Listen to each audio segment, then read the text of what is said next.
Good morning dear students, welcome to DNA commerce. कसे आहात? I hope मजेत असाल आणि अकाउंटन्सी एन्जॉय करत असाल फक्त DNA कॉमर्स सोबत.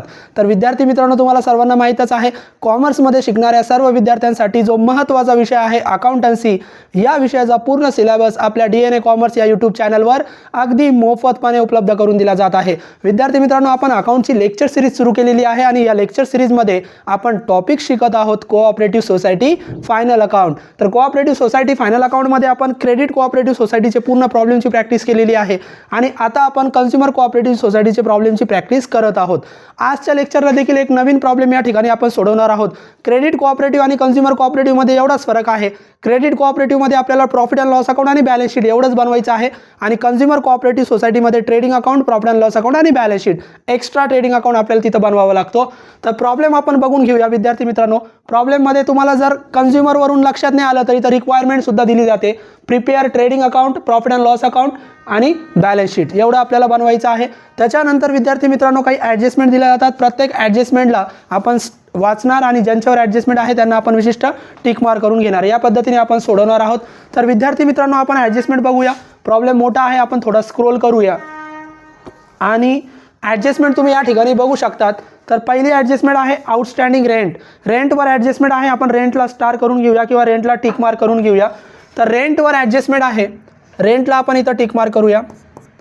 त्याच्यानंतर दुसरी ॲडजस्टमेंट आउटस्टँडिंग सॅलरीवर आहे, सॅलरीला आपण स्टार करूया. त्याच्यानंतर तिसरी ॲडजस्टमेंट विद्यार्थी मित्रांनो, परत of the salaries paid ₹1500 advance सांगितलेला आहे.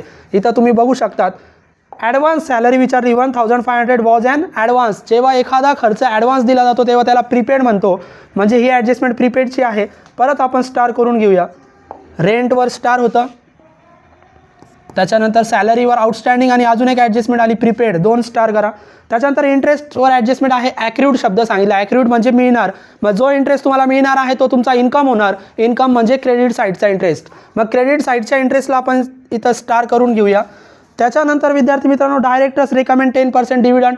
डायरेक्टरने डिव्हिडंड सांगितलेला आहे, त्याला आपण प्रपोज डिव्हिडंड म्हणतो. प्रपोज डिव्हिडंड आपण नेहमी डेबिटमध्ये जर डिव्हिडंड दिलेला असेल तर त्याला स्टार करा किंवा अदरवाईज दिला नसेल तर डायरेक्ट ॲडजस्टमेंट सोडवली तरी चालेल. त्याच्यानंतर याच ॲडजस्टमेंटमध्ये बघा, कोऑपरेटिव्ह डेव्हलपमेंट फंडला ₹500 ट्रान्सफर करायचे आहे. याला ॲडिशन टू फंड किंवा ट्रान्सफर टू फंड आपण म्हणतो. कोऑपरेटिव्ह डेव्हलपमेंट फंडला स्टार करूया. त्याच्यानंतर चार्ज 5% डेप्रिसिएशन ऑन फर्निचर. फर्निचरला आपण इथं स्टार करून घेऊया. आणि लास्ट ॲडजस्टमेंट आहे क्लोजिंग स्टॉक. क्लोजिंग स्टॉकची ॲडजस्टमेंट आपण डायरेक्ट सोडवत असतो कारण तो ट्रायल बॅलन्समध्ये दिला जात नाही. या व्यतिरिक्त लास्ट ॲडजस्टमेंट आपल्याला कंपल्सरी सोडवायची आहे आणि ती म्हणजे 25% ट्रान्सफर टू रिझर्व्ह फंड. मग रिझर्व्ह फंडला आपण 25% ट्रान्सफर करतो, त्याला एक स्टार करून घेऊया. तर इथं ज्यांना आपण स्टार केलेला आहे, टिक मार्क केलेली आहे, त्यांच्यावर ॲडजस्टमेंट आहे, त्यांचे आपल्याला 2 इफेक्ट करावे लागतील आणि ज्यांच्यावर तुम्ही स्टार केलेलं नाही त्यांचा एकच इफेक्ट आपल्याला करावा लागेल. तर हे आपण क्लोज करून घेऊया. तुम्ही फक्त लक्षात ठेवा की स्टार कशावर केलेले आहे आणि ॲडजस्टमेंट कशावर आहे. आता टेक्निक आपली तुम्हाला सर्वांना माहीतच आहे. टेक्निक म्हणजे ट्रायल बॅलन्स दिला जातो आणि ट्रायल बॅलन्समध्ये 2 बॅलन्सेस असतात, डेबिट बॅलन्स आणि क्रेडिट बॅलन्स. आपण सोडवताना काय करूया, सगळ्यात अगोदर डेबिट बॅलन्सेस सोडूया आणि जोपर्यंत डेबिट बॅलन्सेस आपण सोडवत आहोत तोपर्यंत डेबिटचा नियम वापरा. म्हणजे ट्रायल बॅलन्सचा डेबिटचा रूल आहे, डेबिटमध्ये दिलेले ट्रान्झॅक्शन एक्सपेन्सेस असू शकतात किंवा असेट असू शकतात. मग जर ते एक्सपेन्सेस असतील तर फक्त डेबिट साईडला रेकॉर्ड करा. आत्तापर्यंत आपण फक्त प्रॉफिट अँड लॉसच्या डेबिटला रेकॉर्ड करत होतो, परंतु आपल्याकडे ट्रेडिंग अकाउंट सुद्धा आहे. मग ट्रेडिंग अकाउंट किंवा प्रॉफिट अँड लॉस अकाउंट यांचे आपण डेबिट साईडला रेकॉर्ड करणार जर तो एक्सपेन्सेस असेल तर, आणि जर तो एक्सपेन्सेस नसेल तर आपण बॅलन्स शीटच्या असेटला रेकॉर्ड करूया. मग सोडवताना सगळे डेबिट बॅलन्सेस अगोदर सोडवा, नंतरच क्रेडिट बॅलन्सचा विचार करूया. मग डेबिट बॅलन्समध्ये पहिलाच दिला आहे कॉल्स इन ॲरियर्स. कॉल्स इन ॲरियर्स म्हणजे it is a amount which is due from share holders. म्हणजे आपले जे काही शेअर होल्डर्स आहे ज्यांनी काही पैसे दिलेले नसतात त्यांना आपण म्हणतो कॉल्स इन ॲरियर्स. मग जे पैसे तुमच्याकडून शेअर होल्डरकडून येणं बाकी आहे त्याला कॉल्स इन ॲरियर्स म्हणतो आपण. आणि जेव्हा जेव्हा कॉल्स इन ॲरियर्स दिला जाईल तो कॉल्स इन ॲरियर्स शेअर कॅपिटलमधून वजा करायचा. एकच इफेक्ट करा, ट्रायल बॅलन्समध्ये कॉल्स इन ॲरियर्स जर दिला तर कॉल्स इन ॲरियर्स फक्त कॅपिटलमधून वजा करा. मग कॅपिटल आपण लायबिलिटीला लिहितो 1 नंबरला. मग 1 नंबरला आपण पहिल्यांदा ॲथोराइज कॅपिटल दिलेला असेल तर ॲथोराइज कॅपिटल लिहितो. आपण सगळ्या ॲडजस्टमेंट वाचल्या होत्या, ॲथोराइज कॅपिटल दिलेला नाही. मग ॲथोराइज कॅपिटल नसेल तर डायरेक्ट ट्रायल बॅलन्सचा कॅपिटल लिहा, शेअर कॅपिटल. शेअर कॅपिटल इनरला आता अमाऊंट लिहा 50,000. आणि जेव्हा जेव्हा तुम्हाला कॉल्स इन ॲरियर्स ट्रायल बॅलन्समध्ये येतील ते कॉल्स इन ॲरियर्स फक्त एकदाच रेकॉर्ड करा. काय करायचं, कॅपिटलमधून वजा करायचे. मग लेस कॉल्स इन ॲरियर्स 5,000 आणि आउटर कॉलमला 45,000. संपलं. कॉल्स इन ॲरियर्सचे दोन इफेक्ट करू नका, ते ट्रायल बॅलन्समध्ये आले. जेव्हा जेव्हा कॉल्स इन ॲरियर्स येणार कॅपिटलमधून वजा करा. त्याच्यानंतर फक्त डेबिट सोडवायचे. मग डेबिटमध्ये बघा ओपनिंग स्टॉक सांगितला, कन्झ्युमर गुड्स. ओपनिंग स्टॉक आपण फक्त ट्रेडिंग अकाउंटच्या डेबिटला लिहित असतो. ट्रेडिंग अकाउंटच्या डेबिटची सुरुवात नेहमी ओपनिंग स्टॉकनेच होते. मग जेव्हा जेव्हा ओपनिंग स्टॉक येणार ट्रेडिंग अकाउंटच्या डेबिटला लिहित चला. मग ओपनिंग स्टॉकची अमाऊंट दिलेली आहे विद्यार्थी मित्रांनो 55,000. Direct outer column 55,000. त्याच्यानंतर ओपनिंग स्टॉक नंतर furniture. Furniture it is a asset आणि असेट आपण कुठे रेकॉर्ड करतो, बॅलन्स शीटच्या असेटला. मग फर्निचर आपली असेट आहे, कुठे रेकॉर्ड करणार आपण, तर बॅलन्स शीटच्या असेटमध्ये टोटल 11 असेट आहे. तर फर्निचर आपली फिक्स असेट आहे, नेहमी फिक्स असेटमध्ये रेकॉर्ड करत चला. मग इथे लिहूया आपण फर्निचर. मग फर्निचरवर ॲडजस्टमेंट होती म्हणून इनरला त्याची अमाऊंट लिहा 24,000 आणि ॲडजस्टमेंट लगेच सोडवा. ॲडजस्टमेंट दिलेली आहे बघा, चार्ज 5% डेप्रिसिएशन. डेप्रिसिएशन आपल्याला माहिती आहे, डेप्रिसिएशनमुळे असेटची व्हॅल्यू कमी होत असते, म्हणून डेप्रिसिएशनचा पहिला इफेक्ट नेहमी असेटमधून लेस करा. मग लेस 5% डेप्रिसिएशन. मग 5% अगोदर 10% काढा, एक 0 कट करा, 2,400 10%, त्याचे निम्मे 1,500 5%, 1,200. मग 1,200 वजा करा. मग 24,000 मधून 1,200 वजा झाले, शिल्लक राहतील 22,800 22,800. डेप्रिसिएशनचा पहिला इफेक्ट ज्या असेटवर सांगितलं त्या असेटमधून लेस करा आणि दुसऱ्यांदा आपल्याला डेप्रिसिएशन प्रॉफिट अँड लॉस अकाउंटला रेकॉर्ड करावं लागतं. मग प्रॉफिट अँड लॉस अकाउंटच्या डेबिटला तर टोटल 16 एक्सपेन्सेस आहे. मग कुठे रेकॉर्ड करायचे, मग प्रॉफिट अँड लॉसच्या डेबिटला 16 एक्सपेन्सेसपैकी 14 नंबर एक्सपेन्सेस आहे डेप्रिसिएशनसाठी. मग डेप्रिसिएशन इथं 14 नंबरमध्ये रेकॉर्ड करा. मग इथं 14 नंबरमध्ये डेप्रिसिएशन ऑन फर्निचर. 16 खर्च आपण लिहिलेले आहे आणि प्रत्येक खर्चाच्या खाली जागा सोडलेली आहे, तुम्हाला माहिती आहे. Depreciation on furniture. जेवढं डेप्रिसिएशन वजा केलं तेवढं आउटरला लिहा 1,200. संपली ॲडजस्टमेंट. त्याच्यानंतर फर्निचर नंतर डेबिट बॅलन्स सोडवा फक्त. डेटर्स सन्ड्री डेटर्स एक्सपेन्सेस आहे का, असेट आहे, असेट आहे. मग बॅलन्स शीटच्या असेटला रेकॉर्ड करा सन्ड्री डेटर्स. टोटल 11 असेट आहे, प्रत्येक असेट खाली आपण जागा सोडलेली आहे. 5 नंबरची असेट सन्ड्री डेटर्स आहे. मग त्याच्यासमोर डायरेक्ट त्याची अमाऊंट लिहा. Sundry debtors outer column 15,000. Debtors नंतर फक्त डेबिट सोडवायचे, इथून डेबिट सुरू झाले. परत सॅलरी खर्च आहे. मेजॉरिटी खर्च आपण ट्रेडिंग प्रॉफिट अँड लॉस अकाउंटच्या डेबिटला येतो आणि ट्रेडिंग अकाउंटच्या डेबिटला डायरेक्ट एक्सपेन्सेस येतात. ते कोणकोणते, परचेस, वेजेस, कॅरेज, रॉयल्टी. त्याच्यानंतर हे सर्व रॉयल्टी वगैरे, कोल, गॅस, फ्युएल हे ट्रेडिंग अकाउंटला येतात डेबिटला. बाकीचे सगळे इनडायरेक्ट खर्च आपण प्रॉफिट अँड लॉसच्या डेबिटला लिहितो. मग सॅलरी हा खर्च प्रॉफिट अँड लॉसच्या डेबिटला लिहा. प्रॉफिट अँड लॉसच्या डेबिटला तर टोटल 16 खर्च लिहिले, त्याच्यापैकी कुठे लिहायचं, तर 3 नंबरचा खर्च आपला सॅलरीचा आहे, स्टाफची सॅलरी. मग 3 नंबरचा जेव्हा जेव्हा सॅलरी येणार 3 नंबर सॅलरी स्टाफमध्ये रेकॉर्ड करा. फक्त मॅनेजिंग डायरेक्टरची सांगितली तर 5 नंबरमध्ये रेकॉर्ड करायची. सॅलरी इनरला लिहा कारण त्याच्यावर 2 ॲडजस्टमेंट आहे. सॅलरीज इनरला आपण त्याची अमाऊंट लिहूया सॅलरीची 35,500 35,500.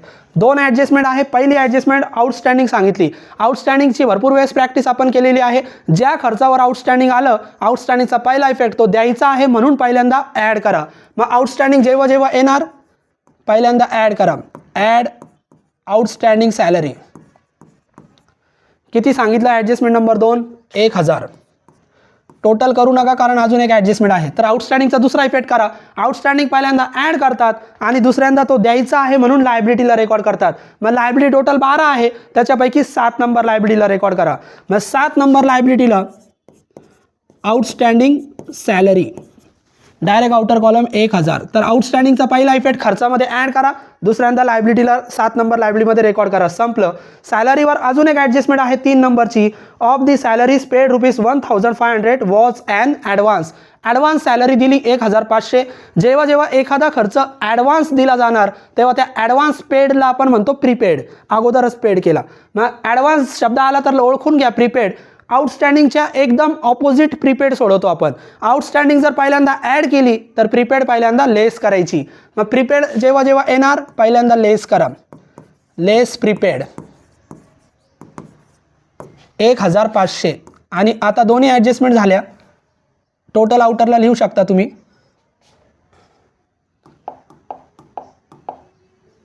$1,500 35,500 मध्ये 1,000 ॲड करा, 36,500. त्याच्यातून 1500 वजा होणार.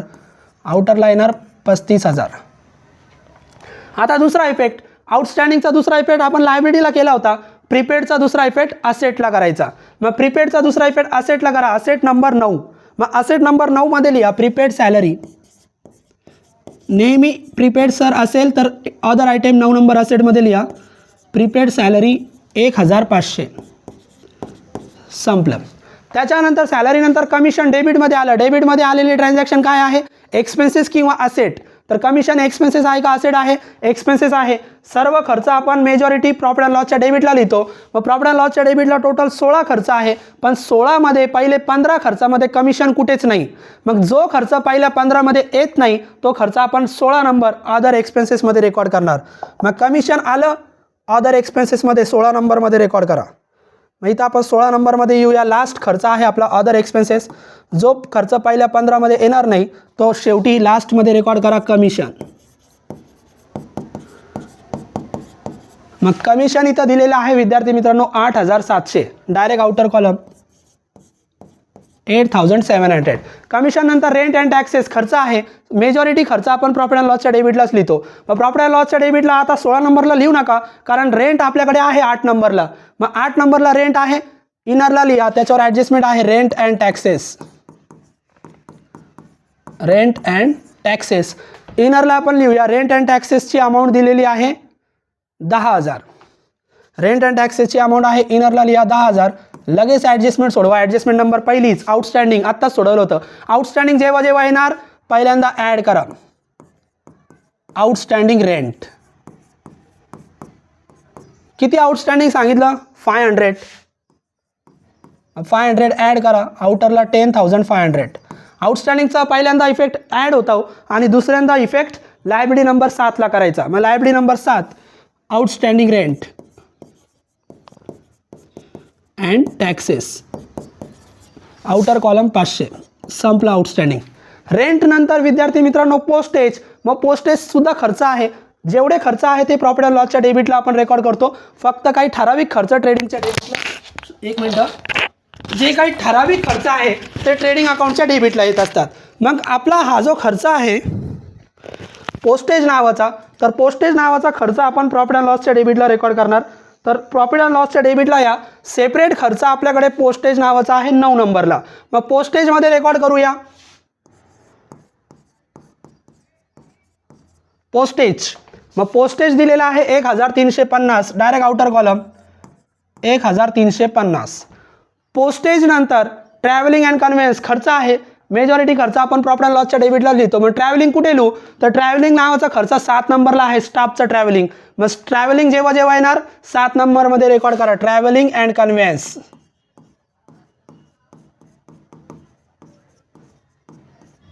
7 नंबर खर्च ट्रॅव्हलिंग अँड कन्व्हेन्स. मग डायरेक्ट आउटर कॉलमला लिहा ट्रॅव्हलिंग अँड कन्व्हेन्स 1,200. ट्रॅव्हलिंग नंतर विद्यार्थी मित्रांनो प्रिंटिंग अँड स्टेशनरी खर्च आहे. प्रॉफिट अँड लॉसच्या डेबिटला 10 नंबर खर्च सेपरेट आहे प्रिंटिंग अँड स्टेशनरी. त्याच्यासमोर त्याची अमाऊंट लिहून टाका. प्रिंटिंग अँड स्टेशनरी दिलेली आहे 1,500. 1,500. प्रिंटिंग अँड स्टेशनरी नंतर contribution to staff provident fund. Contribution आलं. जेव्हा जेव्हा कॉन्ट्रीब्युशन शब्द येईल डेबिटमध्ये, मग डेबिटचा नियम काय? एक्सपेन्सेस किंवा असेट. तर कॉन्ट्रीब्युशन एक्सपेन्सेस आहे, असेट नाही. मग एक्सपेन्सेस म्हणजे प्रॉफिट अँड लॉसच्या डेबिटला. मग कॉन्ट्रीब्युशन नावाचा खर्च आपल्याकडे आहे 4 नंबरला. मग 4 नंबरला आपल्याकडे आहे बघा contribution to staff provident fund. मग आपल्याकडे जर कॉन्ट्रीब्युशन नावाचा खर्च असेल तर तिथंच रेकॉर्ड करा 4 नंबरच्या समोर. डायरेक्ट त्याची अमाऊंट 4,500. कॉन्ट्रीब्युशनच्या समोर लिहा 4,500. कॉन्ट्रीब्युशन नंतर ऑडिट फी खर्च आहे. खर्च आपण प्रॉफिट अँड लॉसच्या डेबिटला लिहितो. ऑडिट फी सेपरेट 11 नंबरला आहे. त्याच्यासमोर ऑडिट फीची अमाऊंट लिहा. ऑडिट फी आहे 2,000. Outer column 2,000.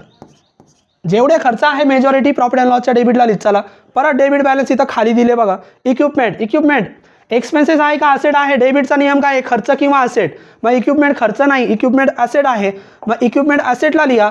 कोणत्या असेटमध्ये लिहायची, तर इक्विपमेंट आपली फिक्स असेट आहे. फिक्स असेटमध्ये इक्विपमेंट लिहित चला. जेव्हा जेव्हा इक्विपमेंट येणार फिक्स असेटमध्येच आपल्याला लिहायची आहे, लक्षात ठेवा. इक्विपमेंट्स, मग इक्विपमेंट दिलेले 10,000, आउटर कॉलम 10,000. इक्विपमेंट नंतर विद्यार्थी मित्रांनो परत डेबिट बॅलन्स खाली परचेस. आता परचेस खर्च आहे परंतु तो प्रॉफिट अँड लॉसला येणार नाही. परचेस नावाचा खर्च आपण लिहितो ट्रेडिंग अकाउंटच्या डेबिटला. मग ट्रेडिंग अकाउंटच्या डेबिटला लिहा टू परचेसेस. परचेस नावाचा खर्च हा डायरेक्ट खर्च आहे, आपण डायरेक्ट ट्रेडिंग अकाउंटच्या डेबिटला लिहायचं. परचेसमधून रिटर्न वजा करतात, रिटर्न दिले जातात क्रेडिटला. रिटर्न काही दिलेले नाही, आपण ट्रायल बॅलन्स बघितलेला आहे. मग परचेस डायरेक्ट आउटरला लिहा 8 लाख. परचेसची अमाऊंट आउटरला 8 लाख. परचेस नंतर विद्यार्थी मित्रांनो बघा कॅरेज नावाचा आला. कॅरेज आणि कुली चार्जेस खर्च आहे. मग कॅरेज नावाचा खर्च सुद्धा प्रॉफिट अँड लॉस अकाउंटला लिहायचा नाही. कॅरेज नावाचा खर्च सुद्धा ट्रेडिंग अकाउंटच्या डेबिटलाच लिहायचा. मग carriage and coolie charges to carriage and coolie charges. आणि कॅरेज आणि कुली चार्जेस आपल्याला दिलेले आहे 20,000. डायरेक्ट आउटरला लिहा 20,000. कॅरेज नंतर इन्व्हेस्टमेंट. आता डेबिटमध्ये नियम काय, खर्च किंवा असेट. इन्व्हेस्टमेंट खर्च आहे का असेट आहे, इन्व्हेस्टमेंट खर्च नाही. मग इन्व्हेस्टमेंट असेट आहे, मग जी असेट असेल ती असेटला लिहा. मग असेटला कुठे लिहू, तर सेपरेट असेट आहे 2 नंबरची. सर्व इन्व्हेस्टमेंट आपण 2 नंबरला लिहितो इन्व्हेस्टमेंट. आणि इन्व्हेस्टमेंट दिलेले आहे 50,000. त्याच्यानंतर खालचे asset 2 cash in hand, cash at bank. खर्च आहे का असेट आहे, असेट आहे. मग सर्व कॅश आपण असेट नंबर 1 कॅश आणि बँक बॅलन्समध्ये रेकॉर्ड करतो. मग सगळ्या कॅश जेवढ्या पण कॅश येतील, जेवढे पण बँक बॅलन्स येतील 1 नंबर असेटला लिहा. Cash in hand 12,500. त्याच्यानंतर कॅश ॲट बँक 85,000. संपले डेबिट बॅलन्स. आता डेबिट बॅलन्स संपल्यानंतर क्रेडिट बॅलन्स सोडवा. आणि क्रेडिट बॅलन्स सोडवताना क्रेडिटचा नियम वापरा. क्रेडिटमध्ये दिलेला ट्रान्झॅक्शन इन्कम असेल किंवा लायबिलिटी असेल. जर तो इन्कम असेल तर क्रेडिटला रेकॉर्ड करा. कोणत्या, ट्रेडिंग अकाउंटच्या किंवा प्रॉफिट अँड लॉसच्या. ट्रेडिंग अकाउंटच्या क्रेडिटला आपण sales, closing stock, goods, withdrawn by proprietor, drawing वगैरे आपण हे लिहितो. बाकीचे सर्व इन्कम प्रॉफिट अँड लॉसच्या क्रेडिटला लिहायचे. आणि जर तो इन्कम नसेल तर लायबिलिटीला रेकॉर्ड करा. चला एक एक करून बघूया. क्रेडिट बॅलन्स, पहिला शेअर कॅपिटल झालेला आहे, लायबिलिटी म्हणून रेकॉर्ड केला. दुसरा reserve fund. Reserve fund income आहे का लायबिलिटी आहे, तर रिझर्व्ह फंड आपली लायबिलिटी आहे. मग चला liability number, reserve fund liability number 2ला 2 नंबरची लायबिलिटीची सुरुवातच रिझर्व्ह फंडने होते. म्हणजे या रिझर्व्ह फंड, रिझर्व्ह फंडला आपल्याला शेवटी 25% ट्रान्सफर करावे लागतात, म्हणून त्याची अमाऊंट नेहमी इनरला लिहित चला 7,500. एक लाईन याच्या खाली सोडून द्या. रिझर्व्ह फंड नंतर परत फंड आला कोऑपरेटिव्ह डेव्हलपमेंट फंड. मी तुम्हाला लॉजिक, सिंपल लॉजिक सांगितलेलं आहे. क्रेडिट बॅलन्समध्ये जितके पण फंड आणि जितके पण रिझर्व्ह येतील ते लायबिलिटी म्हणून रेकॉर्ड करा 2 नंबर लायबिलिटीमध्ये. मग लिहा cooperative development fund 2 number liability, एक लाईन सोडून कोऑपरेटिव्ह डेव्हलपमेंट फंड. याच्यावर ॲडजस्टमेंट आलेली आहे. इनरला याची अमाऊंट लिहा कोऑपरेटिव्ह डेव्हलपमेंट फंड 2,500. आणि लगेच ॲडजस्टमेंट सोडवा. इथं ॲडजस्टमेंट बघा, adjustment number 5 and transfer of ₹500 to cooperative development fund. ही ॲडजस्टमेंट भरपूर वेळेस आपण सोडवलेली आहे. एखाद्या फंडमध्ये अमाऊंट ट्रान्सफर करा किंवा ॲडिशन करा असं सांगितलं जातं. तर जेव्हा जेव्हा एखाद्या फंडमध्ये तुम्ही अमाऊंट ट्रान्सफर करतात किंवा ॲडिशन करतात तेव्हा त्याचे 2 इफेक्ट फक्त लायबिलिटीलाच करायचे. फक्त लायबिलिटीला. कुठे, तर तो फंड कुठे असतो 2 नंबर लायबिलिटीला. पहिला इफेक्ट 2 नंबर लायबिलिटीला त्या फंडमध्ये जा आणि ट्रान्सफर करायचे आहे म्हणून ॲड करा. मग पहिला इफेक्ट त्या फंडमध्ये जायचं आणि ॲड करायचं. मग लिहा ॲड, ट्रान्सफर म्हणा किंवा ॲडिशन करा. ॲडिशन लिहिलं तरी चालतं. ट्रान्सफर किती ट्रान्सफर करायचे आहे 500.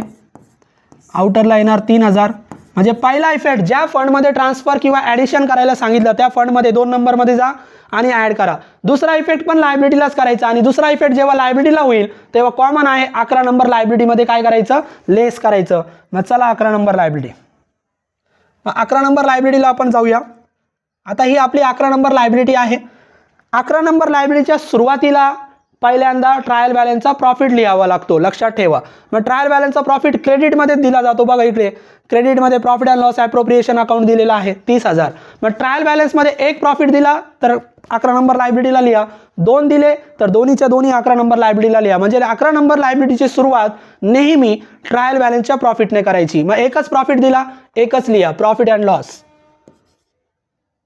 मग लिहा प्रॉफिट अँड लॉस. इनरला 30,000.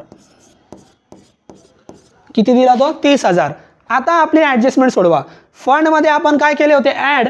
11 मध्ये काय करायचे? लेस. मग 11 मध्ये या, इकडे लिहा कोऑपरेटिव्ह डेव्हलपमेंट फंड लेस.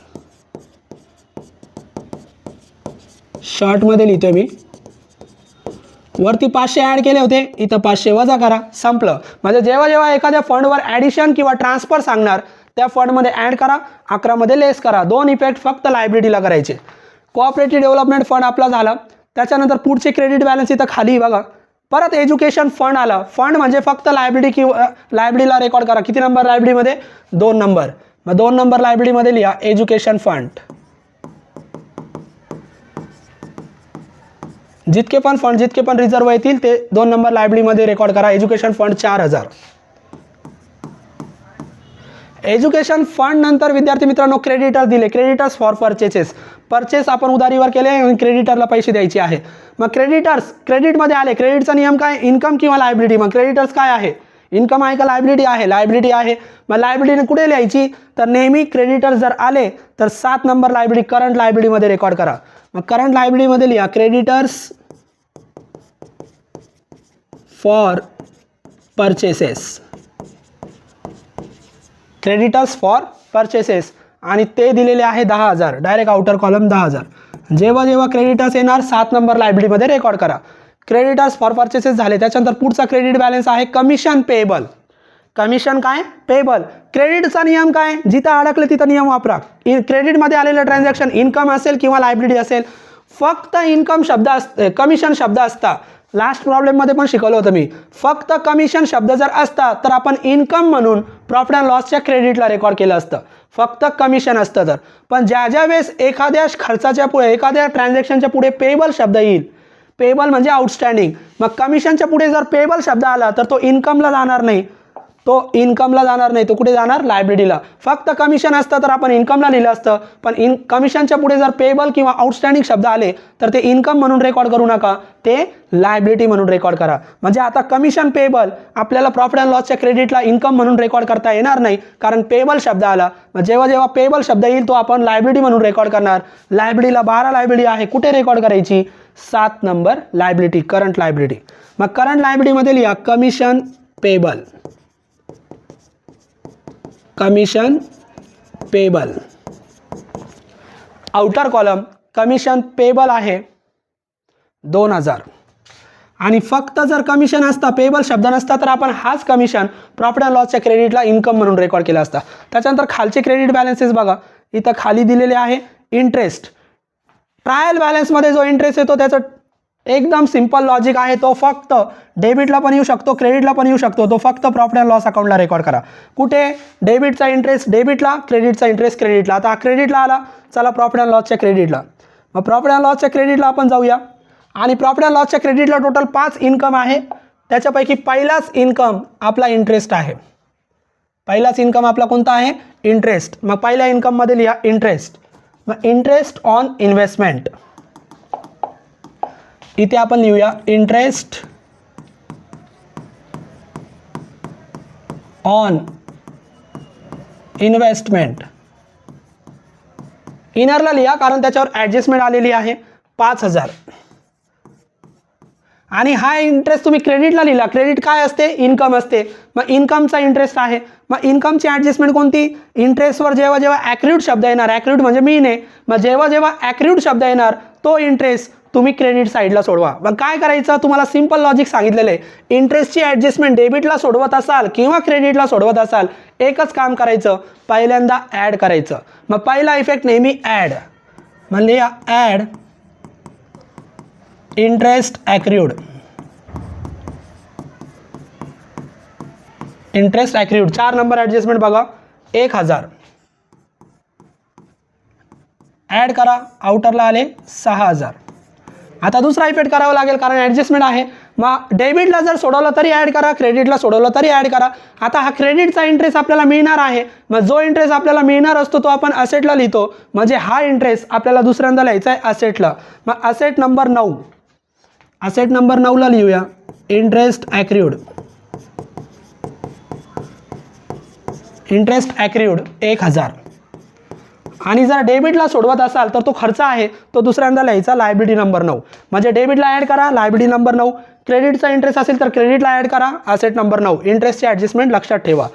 इंटरेस्ट नंतर प्रॉफिट आपला लिहून झाला आहे. ट्रायल बॅलन्सचा प्रॉफिट आपण नेहमी 11 नंबर लायबिलिटीच्या सुरुवातीलाच लिहित असतो. त्याच्यानंतर खाली बघा तो 250 आहे ॲडमिशन फी. फी आले, फी आपली इन्कम आहे का लायबिलिटी आहे, तर सर्व फी आपल्या काय असणार, इन्कम असणार. मग इन्कम आपण सगळी मेजॉरिटी आपण प्रॉफिट अँड लॉसच्या क्रेडिटला लिहितो. इन्कम जास्त करून आपण कुठे लिहितो, प्रॉफिट अँड लॉसच्या क्रेडिटला. मग ॲडमिशन फी नावाचा इन्कम पहिल्या 5 मध्ये कुठंच नाही. मग पहिल्या 5 मध्ये एखादा इन्कम आलेला नसेल तर तो इन्कम अदर आयटममध्ये लिहा. मग अदर आयटममध्ये आपण लिहूया ॲडमिशन फीज. मग ॲडमिशन फीज आपण अदर आयटममध्ये लिहूया 250, आउटर कॉलम 250. ॲडमिशन फी नंतर विद्यार्थी मित्रांनो शेवटचा एक आला सेल्स. सेल्ससुद्धा क्रेडिटमध्ये आला, क्रेडिटमध्ये इन्कम किंवा लायबिलिटी. मग सेल्स इन्कम आहे, मग इन्कम म्हणून इकडे लिहू का प्रॉफिट अँड लॉसच्या क्रेडिटला, नाही. सेल्स फक्त ट्रेडिंग अकाउंट जर तुमच्याकडे असेल तर ट्रेडिंग अकाउंटच्या क्रेडिटला लिहा. मग ट्रेडिंग अकाउंटच्या क्रेडिटला आपण लिहितो बाय सेल्स. ट्रेडिंग अकाउंट आपल्याकडे आहे, सेल्स डायरेक्ट आउटरला कारण त्याचे रिटर्न दिलेले नाही.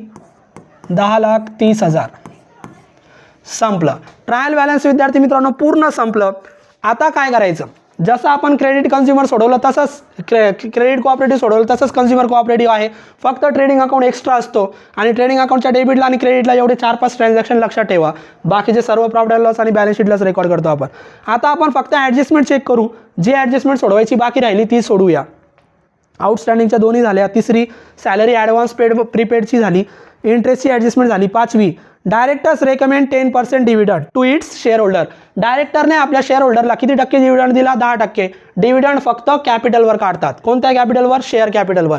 शेअर कॅपिटलची अमाऊंट जर ॲडजस्टमेंटमध्ये दिलेली असेल तर जी अमाऊंट दिलेली असेल त्याच्यावर 10% काढा.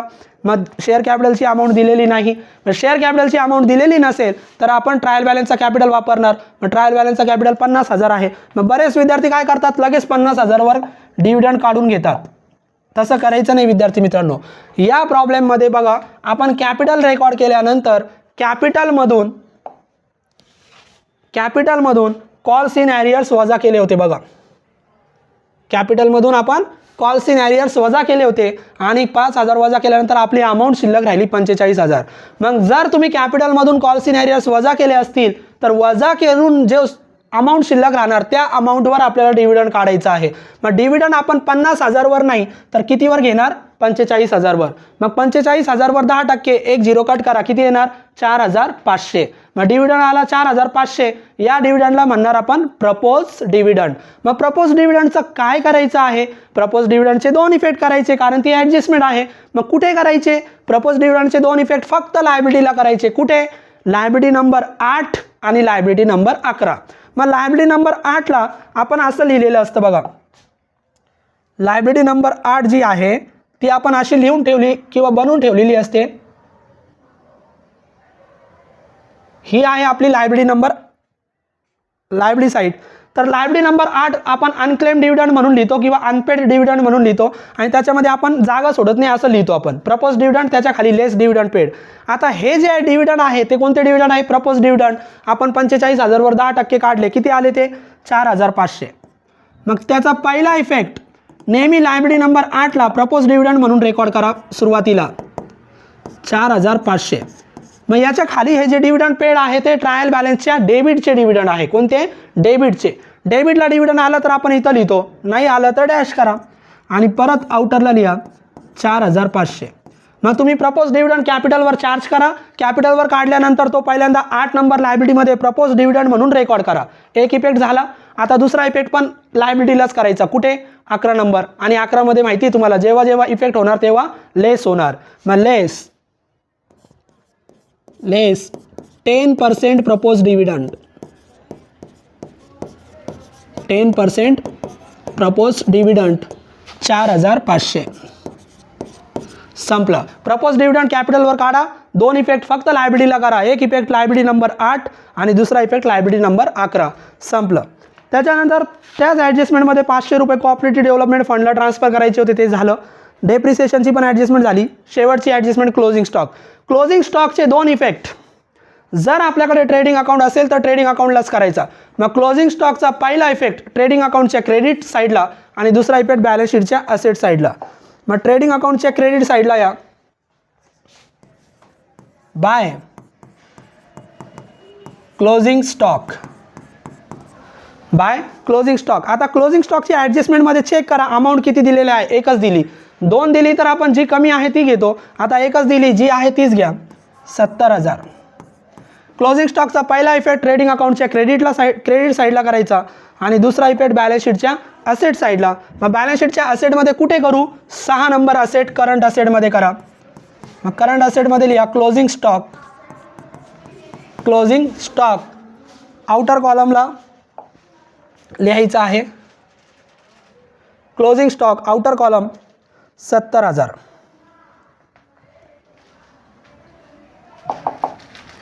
क्लोजिंग स्टॉक आउटर कॉलमला लिहा 70,000. संपलं. ट्रेडिंग अकाउंटच्या क्रेडिटला आणि बॅलन्स शीटच्या असेटला. आता सगळ्या ॲडजस्टमेंट झाल्या. या व्यतिरिक्त एक ॲडजस्टमेंट जी दिली नाही ती आपल्याला सोडवावी लागेल आणि ती आहे 25% ट्रान्सफर टू रिझर्व्ह फंड. मग 25% रिझर्व्ह फंडला ट्रान्सफर करायचे. 25% कशाचे घेतो आपण? तर 25% आपण नेहमी ट्रायल बॅलन्सच्या प्रॉफिटचे, लास्ट इयर प्रॉफिट त्याला म्हणतो आपण. मग तो दिलेला आहे 30,000. इथं फॉर एक्झाम्पल आपण बघूया 25% ऑन 30,000. मग 30,000वर 25% काढा. एक 0 कट करा. 3,000. 3 आणि 3 6 आणि ते 1.5 7,500. कॅल्क्युलेटर तुम्हाला अलाउड आहे. कॅल्क्युलेटरवर तुम्ही करू शकता. 30% किती येते? 25% किती येतात? 7,500.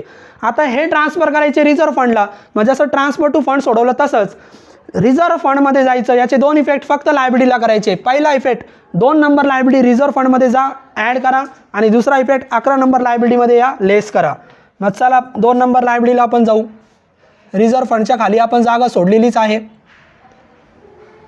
मग रिझर्व्ह फंडच्या खाली लिहा. इथं रिझर्व्ह फंडच्या खाली आपल्याला ॲड करायची आहे. ॲड 25% ट्रान्सफर 7,500 आले होते. टोटल रिझर्व्ह फंड आउटरला लिहून टाका 15,000. टोटल रिझर्व्ह फंड आला 15,000. पहिला इफेक्ट रिझर्व्ह फंडमध्ये 25% ॲड करा. दुसरा इफेक्ट 11 नंबर लायबिलिटीमध्ये लेस करा. मग 11 नंबर लायबिलिटीमध्ये या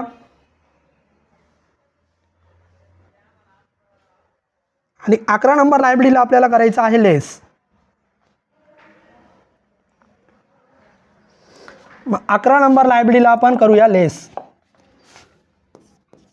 लेस 25% रिझर्व्ह फंड.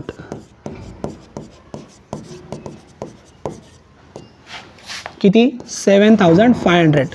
संपलं. बॅलन्स काढा. रिझर्व्ह फंड एकदा ट्रान्सफर झाला, प्रॉब्लेम संपला. आता 30,000मधून एवढे अमाऊंट वजा करा आणि इनरलाच लिहा. मग 4,500 प्लस 500 5,000. 5 आणि 7 12 12,500. मग 12,500 30,000मधून वजा करा. कॅल्क्युलेटर तुम्हाला अलाउड आहे. 30,000मधून 12,000 वजा होतील 18. 18मधून 500 17,500. 17,500 इनरलाच लिहा. 17,500 एवढे शिल्लक राहिले. प्रॉब्लेम संपला. प्रॉब्लेम संपला म्हणजे आता क्लोज करा. हे आपण इरेज करून घेऊया. 25% कसे आले ते आपण बघितलं. मग क्लोज करताना आता आपल्याकडे पहिले ट्रेडिंग अकाउंट आहे म्हणून ट्रेडिंग अकाउंट आपण पहिल्यांदा क्लोज करूया. मग ट्रेडिंग अकाउंटची debit side credit side check करा. आय थिंक क्रेडिट साईड जास्त आहे. मग क्रेडिटची टोटल 10 30 आणि 70 11 लाख. डेबिटला 30 टोटल लिहा 11 लाख. 11 लाखमधून डेबिट वजा करा. मग किती बघा 8 55 आणि 75. 8 75 म्हणजे ते 25 आणि ते वरचे 2,25,000. फरक येतोय 2,25,000. डेबिटला फरक येणार. मग डेबिटला फरक आला म्हणजे याला काय नाव द्यायचं? Gross profit. याला नाव द्या ग्रॉस प्रॉफिट. आणि हा ट्रान्सफर होणार प्रॉफिट अँड लॉस अकाउंटला. कुठे? हा डेबिटला आहे. ट्रान्सफर होताना जाणार क्रेडिटला. मग चला प्रॉफिट अँड लॉसच्या क्रेडिटला. मग प्रॉफिट अँड लॉसच्या क्रेडिटला वरती आपल्याकडे जागा नाही. बरेच विद्यार्थी लगेच खाडाखोड करतात. काही अडचण नाही. जागा नसेल तर इथं खाली लिहायचं. मग बाय ग्रॉस प्रॉफिट.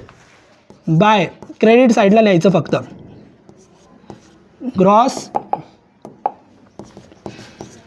प्रॉफिट किती आला होता तो 2,25,000.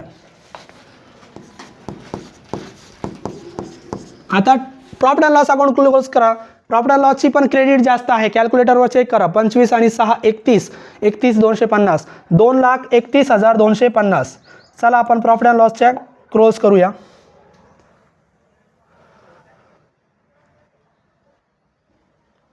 मग प्रॉफिट अँड लॉसला आपण क्लोज करूया 2,31,250.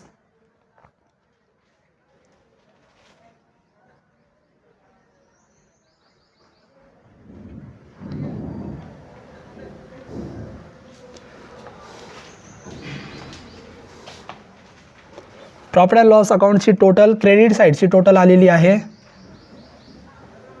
2,31,250. तर स्क्रीन थोडी आपण ॲडजस्ट करूया आणि ॲडजस्ट केल्यानंतर आपण टोटल लिहूया 2,31,250. प्रॉफिट अँड लॉसची टोटल आलेली आहे 2,31,250. मग आपण टोटल लिहूया 2,31,250. क्रेडिटची टोटल आहे म्हणून क्रेडिटला टोटल लिहा 2,31,250. डेबिटला सेम टोटल लिहा 2,31,250. आता क्रेडिटची टोटल 2,31,250 आहे, डेबिटची नाही. मग या टोटलमधून डेबिटच्या सर्व अमाऊंट वजा करा आणि डिफरन्स परत डेबिटलाच येणार. मग किती डिफरन्स येतोय बघा. डेबिटचे अमाऊंट जर वजा केल्या तर डिफरन्स येतोय 1,65,300. मग डिफरन्स आपला आलेला आहे 1,65,300. या डिफरन्सला डेबिटला आला म्हणून नाव द्या नेट प्रॉफिट. नेट प्रॉफिट आणि नेट प्रॉफिट येऊ द्या किंवा इकडे नेट लॉस येऊ द्या, तो फक्त 11 नंबर लायबिलिटीला ट्रान्सफर करायचा आहे.